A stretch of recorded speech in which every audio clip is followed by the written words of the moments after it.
how to have difficult conversation with your friends or neighbors you really like without hurting their emotions.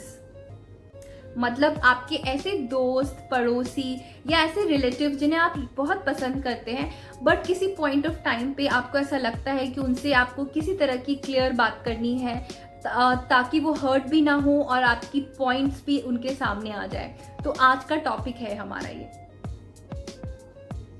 शुरू से आप किसी के साथ जैसे बिहेव करते हैं ये बहुत ही इंपॉर्टेंट होता है। मैंने आई थिंक अपने और भी वीडियोस में बात की है कि आपकी रिलेशनशिप को लेके जो एक्सपेक्टेशन सेटिंग होती है दैट इज़ वेरी इंपॉर्टेंट। तो आप अपने दोस्त या अपने नेबर या अपने रिलेटिव को हमेशा ये बात क्लियर रखिए कि जब भी आपको उनकी कोई भी बात बुरी लगेगी आप उनसे सामने बात करना पसंद करेंगे ताकि वो इन अ वे प्रिपेयर्ड हो आपके ऐसे बिहेवियर के लिए। अगर आपने अभी नहीं किया है तो डेफिनेटली कंसिडर करें ऐसा करना। Start with something positive.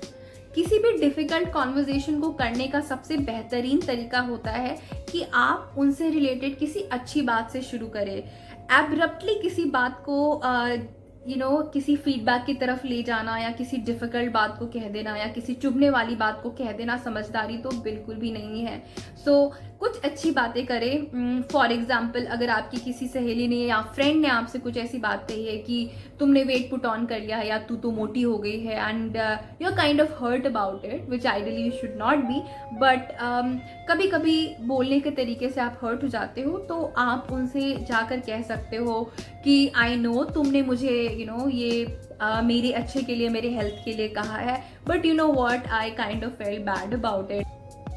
Don't think on their behalf. हम कई बार दूसरों के बिहाफ पे काफ़ी कुछ सोच जाते हैं। फॉर एग्जाम्पल, शायद किसी डिफ़िकल्ट कॉन्वर्जेशन से पहले आपका कन्फ्यूजन ये होता होगा कि अगर मैंने उसे ऐसा कहा तो वो मुझसे ऐसे बोलेगी या वो मुझसे लड़ाई कर लेगी या हमारा रिलेशनशिप ख़राब हो जाएगा। बट 90% ऑफ द टाइम्स ऐसा कुछ भी नहीं होता है और ये हमारे दिमाग की खिचड़ी होती है। जहाँ भी ऐसे नेगेटिव कॉन्सेप्ट या थिंकिंग आपके दिमाग में आ रही है तो प्लीज़ उसको वहीं रहने दे। अगर वो आपके दोस्त हैं, आपके वेल विशर है, तो वो आपके दिए गए फीडबैक, सजेशन या क्लियर कॉन्वर्जेशन का बुरा कभी भी नहीं मानेंगे। और यदि वो बुरा मानते हैं तो थोड़े टाइम में या तो मान जाएंगे या फिर इतने डिफ़िकल्ट लोगों के साथ रहना शायद आपके लिए फ़ायदेमंद नहीं है।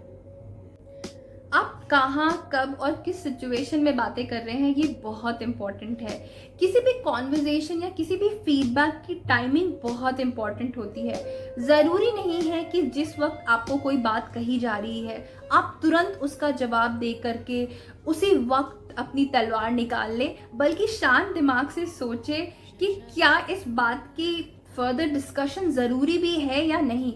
अगर इग्नोर करने लायक बात है तो फर्दर डिस्कशन का कोई पॉइंट ही नहीं है, या फिर कुछ ऐसी बात है जो वाकई आपको सुधारने की ज़रूरत है तो फर्दर डिस्कशन का कोई पॉइंट ही नहीं है। कहने का मतलब ये है कि पहले सोचो और उसके बाद डिस्कशन करो। Learn to act rather than react. मतलब जब भी एक कॉन्वर्जेशन आप सामने वाले से करने जाएं तो आराम से, काम माइंड से बात करें, बातों को सुने, समझे और जवाब देने की जल्दबाजी ना करें। हो सकता है कि उस वक्त आपको वो बात बुरी लगी हो, बट जब आप पूरी बात सुने अपने फ्रेंड की या अपने रिलेटिव की तो आपको वो चीज़ उतनी भी बुरी ना लगे। Be open to accept their apology. Do not discuss this with anyone else. अगर ये इंसान, ये फ्रेंड या रिलेटिव आपके लिए इम्पॉर्टेंट है तो प्लीज़ उनके बारे में जाकर के दूसरों से तो डिस्कशन बिल्कुल भी ना करें। इट इज़ ऑलवेज बेटर कि आप सामने वाले इंसान से बात करें, डायरेक्टली बात करें, उनसे पूछें कि उन्होंने ऐसा क्यों बोला और अपनी इमोशंस बताएं। अब हाईली पॉसिबल है कि ये कॉन्वर्जेशन वहीं ख़त्म हो जाएंगी and you guys will be. ऐसी ओपन रिलेशनशिप्स जिसमें लोग ओपनली बातें करते हैं, कम्युनिकेट करते हैं, वो कभी भी स्पॉइल नहीं हो सकती। इस बात की मैं आपको एश्योरेंस दे सकती हूँ कि यदि सामने वाला इंसान आपसे प्यार करता है, आपकी केयर करता है और आपका सच्चा दोस्त है तो वो कभी भी आपकी कही हुई बातों को बुरा नहीं मानेगा। गो अहेड एंड टॉक, क्योंकि कम्युनिकेशन ही हर इस प्रॉब्लम की सल्यूशन है। I hope you found these suggestions useful. अगर आपको ये सजेशन अच्छे लगे हैं तो नीचे कमेंट बॉक्स में कमेंट करके मुझे ज़रूर बताएं, या फिर आप नेक्स्ट एपिसोड में क्या देखना चाहते हैं, किस रिलेशनशिप के बारे में डिस्कस करना चाहते हैं, या कोई भी टॉपिक जो आपके दिमाग में हो, जो आपको लगता है कि मैं आपसे बात करूं, आप मुझे डेफिनेटली नीचे कमेंट करके बताएं। मेरे चैनल को प्लीज़ सब्सक्राइब करें, लाइक करें, शेयर करें। मैं आपसे मिलूंगी नेक्स्ट एपिसोड में, तब तक के लिए बाय बाय, नमस्ते।